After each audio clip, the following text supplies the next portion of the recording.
Sasho sangena thina singalala endleleni nazi indaba ze1KZN TV ehamba phambili namuhla. Ikontralesa yeseka ukuhoxiswa kwaNdunankulu kaZulu. Kwethulwe eyamakhosi. Kanti abasophindweni bakhala ngokusebenza kwamaphoyisa. Nina bakambombosho omnyama nazi indaba ze1KZN TV nifundele uphilano kaCebekhulu siyakhuleka.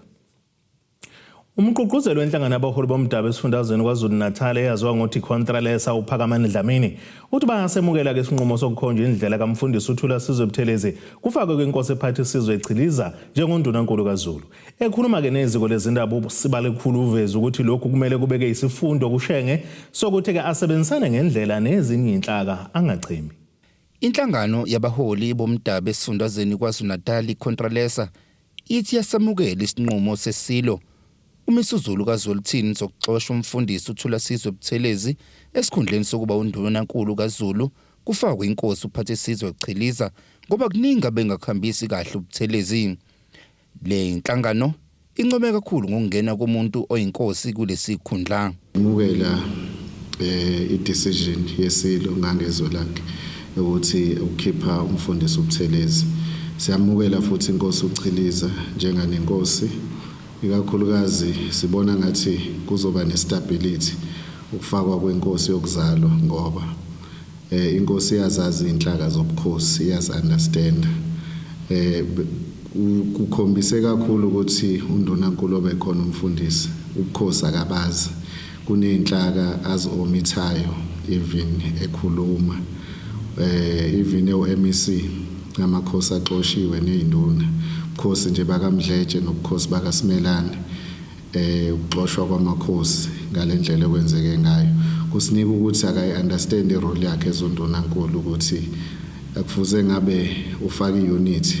Umqhuqhuzeli walenhlangano esifundazweni KwaZulu-Natal uPhakamani Dlamini uphinde waveza ukuthi uButhelezi kumele azihlole yena afunde ukwenza izinto ngendlela angachemi njobe esexoshwe kwesibili kulesi sikhundla. Ubukhosi kunenhlonipho kunesidima ubukhosi kunosiko kunomlando izinto ayithathelwa phezulu ngokwe-political power fanele afunde ukuthi ubukhosi mukwenza wrong usuke lo mphakathi ubulele ngoba yonke into ezosuka izo-affect umphakathi kuningi afuna kufunde.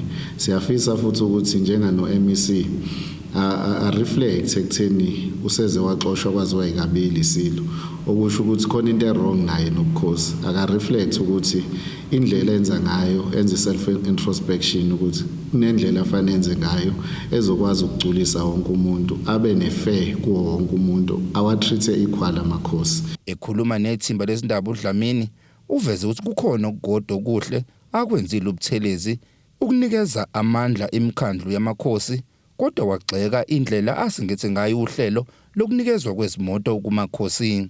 Nokukodwa engingakuvuma ukuthi ukwenze kahle lokhu kokuthi aqede ama-traditional council kuba ama-traditional authority leso sinqumo sithatha unikeze imikhandlu yamakhosi amandla ukuthi abe ne-authority ngoba kwakuvele kunjalo lokhu ama-council bekukunciphisa amandla kuhle kakhulu lokho futhi akushayela ihlombe nalokhu kwemoto kuhle but i-criteria kusebenza ngayo kubukakala ngathi ukhetha amakhosi athize akhona amakhosi adinga imoto ahayikhayo kuyimanje angenazi imoto othothi yena uphinda nikeza amakhosi othothi sekubiwe ngemoto emabale nazo.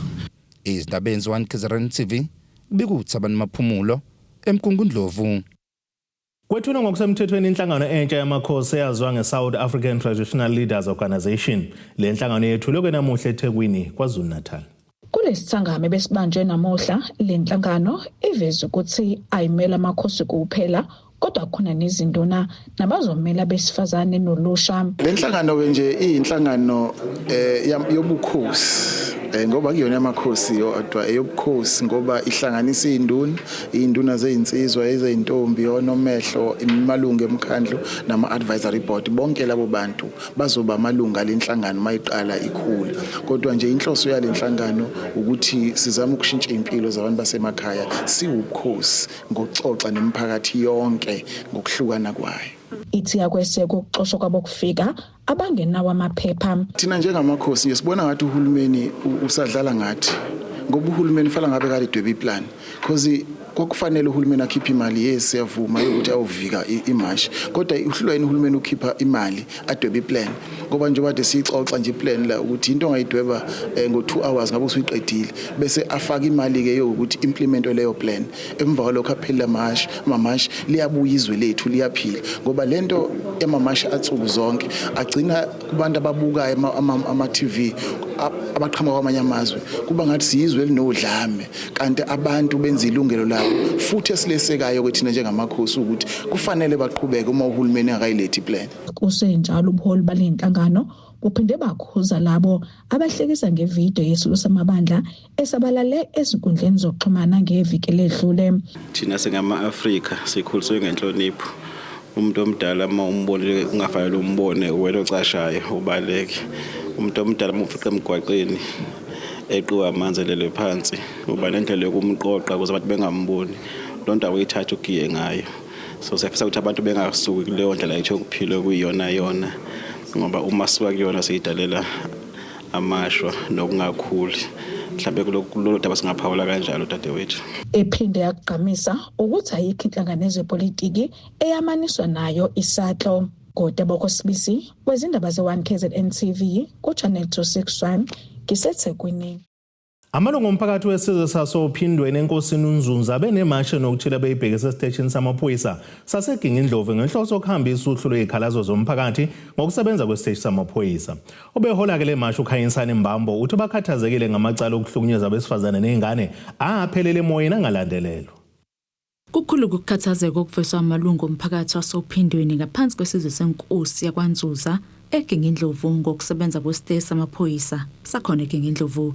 Lezi ikhalazo zihlanganisa ukwanda kwamacala okuhlukunyezwa kanye nokubulawa kwabantu, amacala akhona angalandelwa aphelele emoyeni kwesinye isikhathi abasola bayaboshwa kodwa bakhishwe.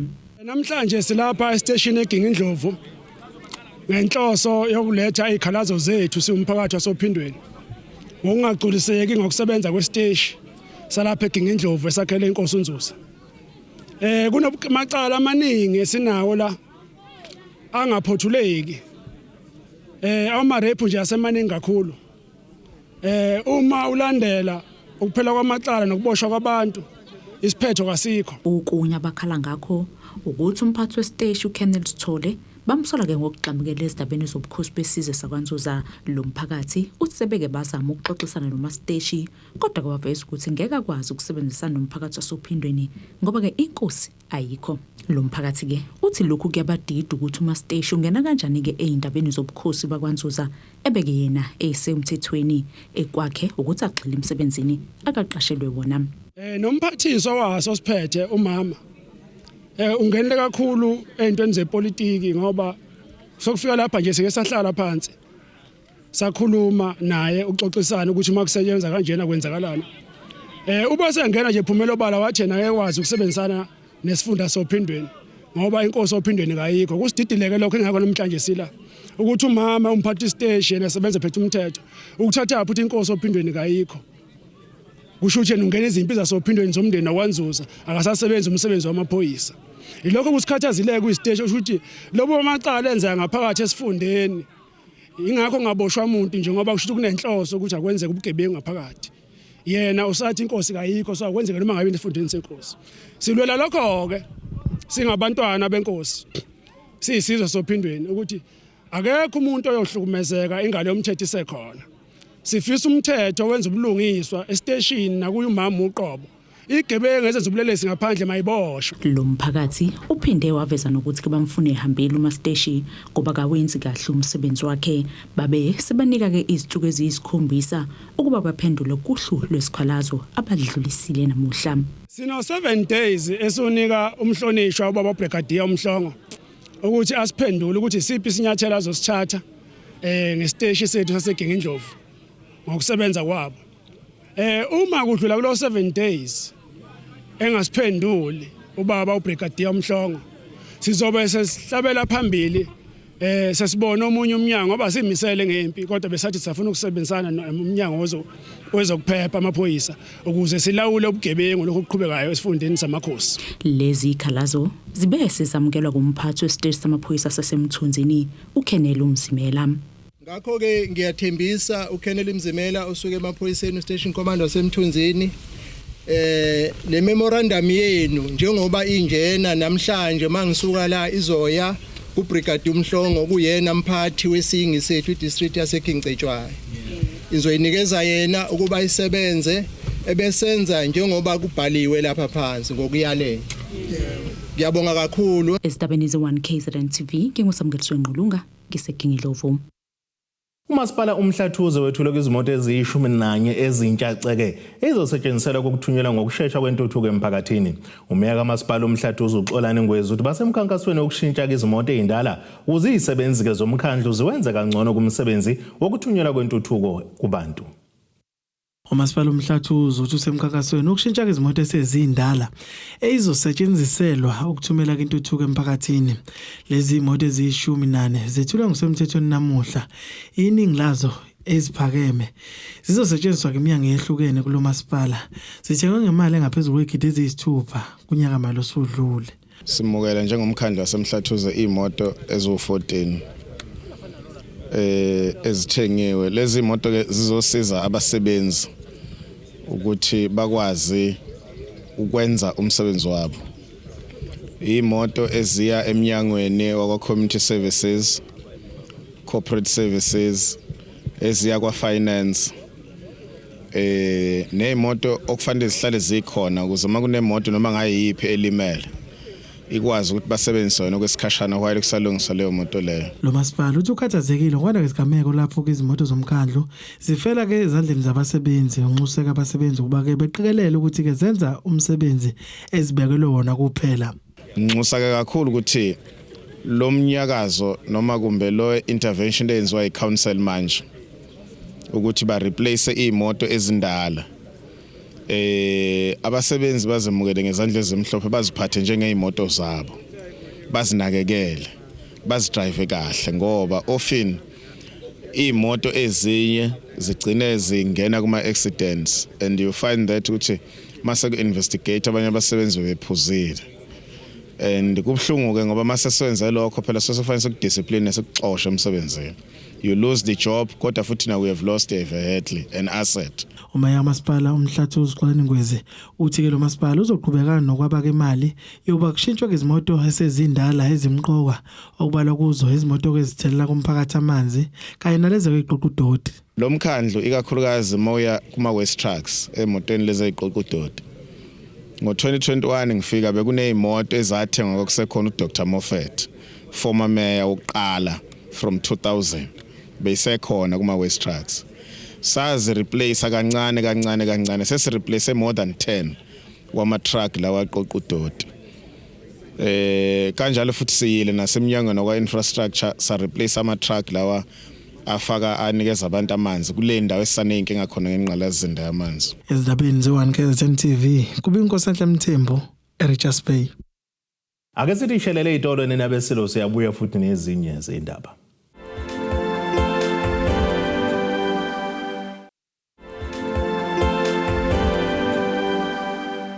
Asibonge siphinde sinamukele futhi kwindaba zethu ze1 KZN TV. Nazo ke izona esithi izo ezihamba phambili indaba namuhla. IContralesa yeseka ukuhoxiswa kwaNdunankulu kaZulu kwethulwe eyamakhosi. Kanti abasophindweni bakhala ngokusebenza kwamaphoyisa. Umphakathi wakwa14 ngaphansi kamasipala uMdone Mandawu ukhala ngokuqheka kwezindlu zabo ngenxa yemayini eseduze namakhaya abo. Inkampani Afrimat sineminyaka ngaphezulu ke kwama20 abakule ndawo kanti umphakathi uthi awenemeneze ngawo njengoba uma ngabeke behlakaza noma beqhumisa amatshe kuqhekeka izindlu zabo kubeke nothulo lungabekezeleleki. Bathi ke le nkampani yakhiwe phezulu kwamathuna ehlobo zabo kanti ezinye ke idumbu azikhishwanga kwakhiwa ke phezulu kwazo kuyona le mayini. Ukhala ngokuhlukunyezwa yimayini abakheduze kwayo umphakathi wakward 14 ngaphansi kwamasipala uMdoni eMandawo. Lo mphakathi uthi iqhekeka izindlu zabo sonke isikhathi uma le nkampani iqhekeza amatshe. Ilunga lomphakathi lichaza ukuthi kade yaqala lenkinga. Inkinga esibhekene nayo la eyokuqhuma kwezindlu. Lento yokuqhuma kwezindlu sekunesikhathi ikhulunywa kuvalwa umgaqo njengoba nibona ama security engaka nje la.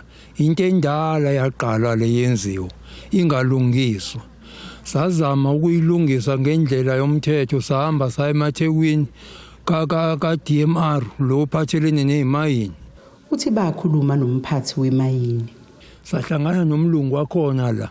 Saba ne-meeting naye. Khuluma indaba yakho ukulungisa kwezindlu. Samtshela umlungu ukuthi sicela usilungisele izindlu. Wathi umlungu ukuthina ngeke aze akwazi ukulungisa izindlu. Sathi siyamncenga ukuthi mongomuthi amandla unyawo ongcono lungisa uhalf wezindlu uphinde ulungise omunye uhalf wezindlu. Wanqaba umlungu wathi ngeke aze akwazi ukulungisa izindlu. Uthi imizi iyaqhubeka nokuqhekeka. Izindlu zambe ziningi okodaka la hayi ukuthi ziyapheshwa izindlu ziyalungiswa kuvalwa ukuthi zingabonakali izindlu ukuthi ziqhumile. Hayi ukuthi izindlu ziyalungiswa. Kupheshwa nje ukuthi kungabonakali le ndlu iqhumile. Njengoba sekuplastiwe nje seyiphinde yaqhuma yonke lonto. Inkinga yethu leyo mina ngowamuzi ngangena lapha manje in and out phansi na yonke indawo. Phelile umuzi wami. Uthi bafuna ukwazi ukuthi umphathi wemayini washintshiswa yini umqondo. Akenze lobulungiso asavumelana naye lapho ukuthi wajiko ubani. Kade fanele sibe ne-meeting naye namhlanje. Elinye ilunga lomphakathi lithi isidumbu somntwana wakhe azange sitholakale ngesikhathi ngibiwa amathuna kuzokwakhiwa lemayini. Okisi balifakwa nengubo yakhona lihlonipheke. Kodwa oma bagunjwa bayofakwa emabhokisini amathambo ngcotshiso wezinja. Ngaphezulu kwakhona ingane yami engatholakali lana. Mengifika lana ngizobika kumphathi walana wathi uDuze. Wathi uDuze lento usazoyilungisa lento. Sitheme sesifona kwathi uDuze asatholakala inambini zakhe. Akasekho. Mesibuya sifika siza lenkwalini baziziba kanjalo. Uthi banokukhononda ngendlela okwenziwa ngayo ukususwa kwamathuna. Umntwana wami yena wangcwatshwa eduze komalume bakhe. Mengcwatshwa eduze komalume bakhe mase ngibhiwa amathuna yena wangatholakala. Mengatholakala lo mntwana amabhokisi athengwa elinye lahlala eoffice. Melihlele eoffice ibhokisi lathathwa omunye umsebenzi osebenza khona lana ongcwaba uyilokhuzana umzala wakhe laphesheya wathi nozobuya likhokhe lo bhokisi lahlala kanjalo kwathiwa lo mathamba azodebhekwa bhekwa angatholakala.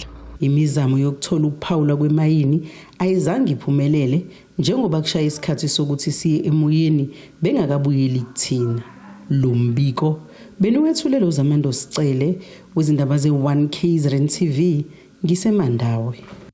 Bakhala ngokulokho abakubize ngokuthi ukuxhashazwa ngumasipala waseMhlathuzo omama bathengisa ke renki yamatekisi ase-Richards Bay enyakatho nesifundazwe. Labo omama basola lo masipala ngokuchema udede nabo kufika kuleli njengoba bethi imithetho yokuba namaphepha mvumo okudayisa renki iqiniswa kubona kuphela. Abadayisi baserenki yase-Richards Bay basola umasipala waseMhlathuze ngokungayinaki indawo abasebenzela kuyo nokungayiqinisi imithetho kamasipala kule ndawo. Kumasipala sikhala zonke insuku. Kumasipala sikhala zonke insuku kuyimanje nje siyabisha. Amasipala thina siwadla inyanga nenyanga awasuswa. Thina nje baqhaqhaza nje kunje umasipala nje ukude kabi nathi nje. Asithanda khona basiyokwenza ama permit nje kudlalwe ngathi ke nje. Cha kuyadlalwa ke ngathi. Siyibhola nje likamasipala. Noma ngayo ucomplain ukuthi hawu nanka amasipala besichithakele idamu kokho igcwele. Uyaphela nje unyaka nje bananka nje ngaphandle bangaphuma ngithi ngiyanikhombisa ngaphandle. Umasipala ukude kakhulu nathi ingane zakwethu osizweni osokufanele sisize ngalo ngoba kwabona ukuba ngabe kusasetshenzwa njengendlela yaqala ngabe laba abantu abagcwele ngalolu hlobo lapha phakathi. Ingabe laba abantu bayaqoqwa ngoba bekhona umasipala obazi ukuthi njalo nje uma kunabantu apho uyabacheck abantu abanama permit manje abantu abangenayo ama permit bazivala ngaphandle thina sibe ngaphakathi umasipala sibopha ukuthi thina singenene ngaphakathi sibe nama permit sonke sihlala siphethe ama permit kodwa inkingena bavale emasangweni obhalela yonke indawo abantu abaphethe ama permit bangatholi ngisho okuncane. Labo mama bathi imizamo yabo yoqinisekisa imithetho kamasipala yikho okwenze begcine bekhalelwe ngamasongo kaSigonyela. Sasukela kwakumhla ka1 July angithi kwakade kumhla ka30 ngayizolo laba bantu bokufika bangabibikho la edolobheni bangadayisa ngenhlobo bangabibikho nje kwathi mhla ka 1 July bafika la edolobheni bazodayisa sababuza thina ukuthi hawu nisaqoqana ke singomama sabuza hawu niza kanjani namhlanje la nizodayisa nina ngoba izolo beningekho sithe sahamba nje sisarounda konke ngapha sathi mase singale emakethe le shelter lengale ma sithi sabasusa khona nje umunye ubhuti owasuka nganoma uyagunda yini owavela wagijima nebhakede besathi basamlandela bambuza ukuthi hawu lo gijima nebhakede engabuqaqi itende yini inkinga yakhe mina ke angimazi uphoyisa lo ophethe isikhungo sala eBay sibona thina iphoyisa libhizi liyafona liyasibiza lisiqoqelana sithi thina mhlawumbe umuntu ozosigada ukuthi mhlawumbe kwesikwenzayo singabi nenkinga yathi nje indoda abuyani ngabuyani ngasabuye eceleni indoda kwakuthi ayisiqede indoda ngale kanti umasipala waseMhlathuze uthi unazo izinhlelo zokuzama ukukhuculula amadolobha angaphansi kwawo besingakayitholi imbiko eqinisekisa lesigameko kepha esingakusho njengomasipala ukuthi ngaso sonke isikhathi siyazama ukusebenza ngaphansi komthetho through ke ama law enforcement esibambisana nawo kanganjalo amaphoyisa lawa kaSEBS nathi ngaphakathi siyaqinisekisa ukuthi ama bylaws aya enforce emgwaqeni sinama operations ke ahlukahlukene ukuqinisekisa lokho nokuyinto ke esikhuthazayo ebantwini ukuthi uma ngabe kukhona igameko ezifuze lezi abayibonayo ngabazi ukuthi baxhumane nawo umasipala ukuze umasipala uzokwazi ukuthatha izinyathelo ezifanele ukuqinisekisa ukuthi wonke umuntu odayisa lapha endaweni ezibekiwe ukuthi kudayiswe unayo imvume yokwenza lokhu futhi ke njengomasipala siyayibophezela ukuthi sizoqhubeka nama operations ebesivele sesiwaqalile ukuthi siqinisekise ukuthi bonke abantu abadayisa endaweni lezi ezibekiwe lapha abadayisa ngokusemthethweni. Ntando yenkosi Dlamini ezindabeni ze1 KZN TV. Ngibika ngise-Richards Bay. Intsha ilokhu iqhubeke njalo nokuzidalela amathuba omsebenzi njobela kuleli libhekene nengwadlo kontuleko kwamathuba omsebenzi. Uminenhle ke Simelano ngumsunguli wenkampani egxile ekuthungeni kezemfashini nokunye esebenzisa imfucuza Umlazi Arts and Recycling uthi ke ngalokho basiza konke imvelo baphinde babeke isinkwa etafuleni kuphile imndeni yabo.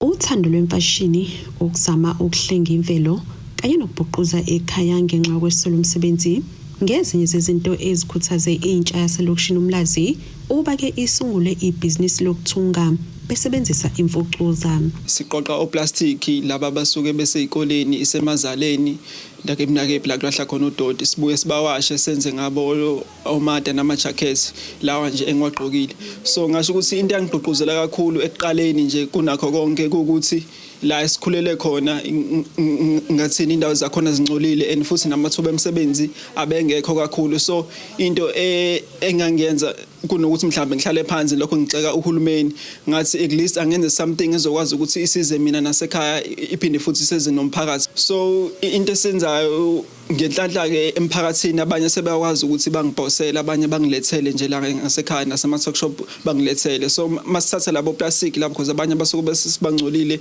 kumele senze sure ukuthi masibafaka kuma jackets basuke sebe clean abanye bafethi bakwazi ukuthi bangisize sibawashe then ke mabeqeda ukuwasha siyabaluka siqale sibakhathe kube ulayini mase siyabaluka emese ke sizobathungela la kuma jackets. Babalelwa ku 16.8 million abangasebenzi kuleli lokhu kwadalulwa abe-Stats SA ngasekuqaleni konyaka lapho ke babededela khona izibalo zabangasebenzi kuleli ngekota ukuqala ka-2026 laba baveza ke ukuthi ingu 345,000 imisebenzi lahlekile kanti ibalelwa ku 60% intsha engasebenzi kuleli lentsha ithi ke kubalekile ukubheka amathuba ehlukene okuzithuthukisa. Into esihlanganisile noMlazi recycling project it's recycling because thina sidila nephepha start iphepha from ezikoleni silishintshe senze tissue.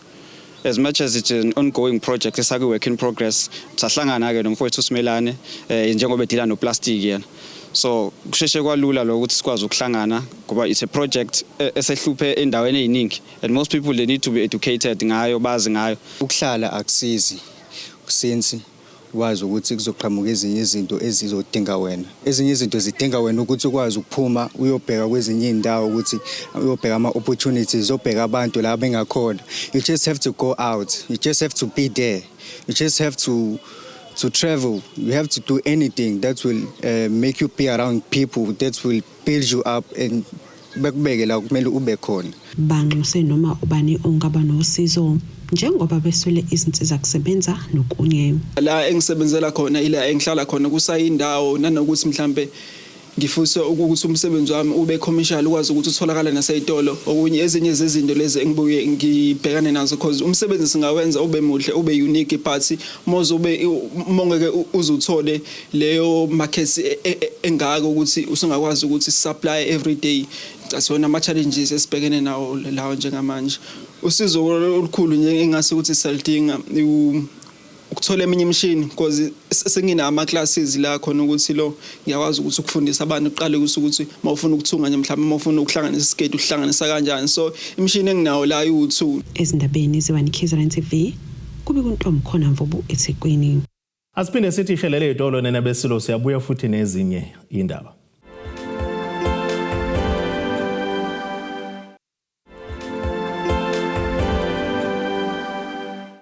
Asibonge siphinde sinamukele futhi kwindaba zethu ze1 KZN TV. Nazi ihlokwana zethu esithi yizo ezihamba phambili namuhla. Icontralesa yeseka ukuhoxiswa kwaNdunankulu kaZulu. Wethulwe eyamakhosi. Kanti abasophindweni bakhala ngokusebenza kwamaphoyisa. Ake sibheke engosini yezomnotho. Iranda kuleli ngu-16.88 kuyidola laseMelika, libe ngu-21.97 kupondo waseBrithani, libe ngu-18.72 maqhathaniswa ne-euro yase-Europe.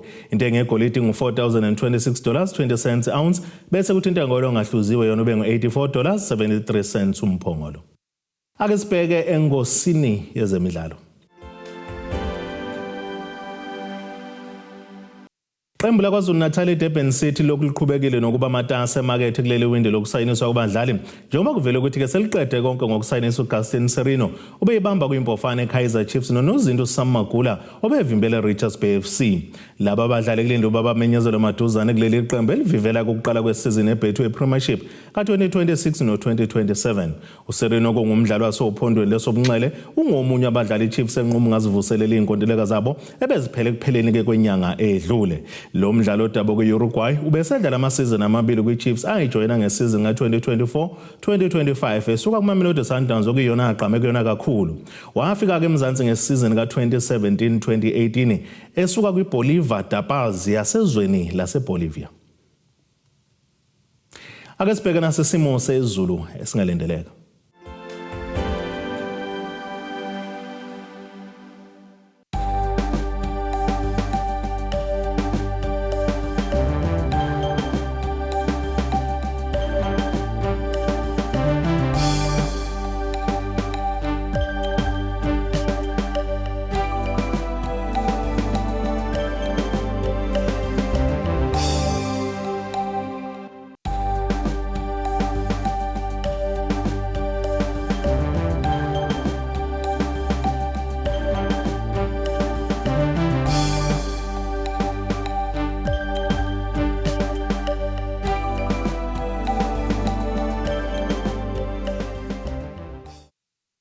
Nina bomlilo othathe ushubuhanganga washisa ikhotha zasedlebe kwakoshane esemabedlane okamzimba umntwana nethimba lonke le indaba sithi khumu. Abethuli bethu bezindaba baxhaswe iTulis Bayview Bridal. Ungabashayela kulezi zinombolo ezivelile.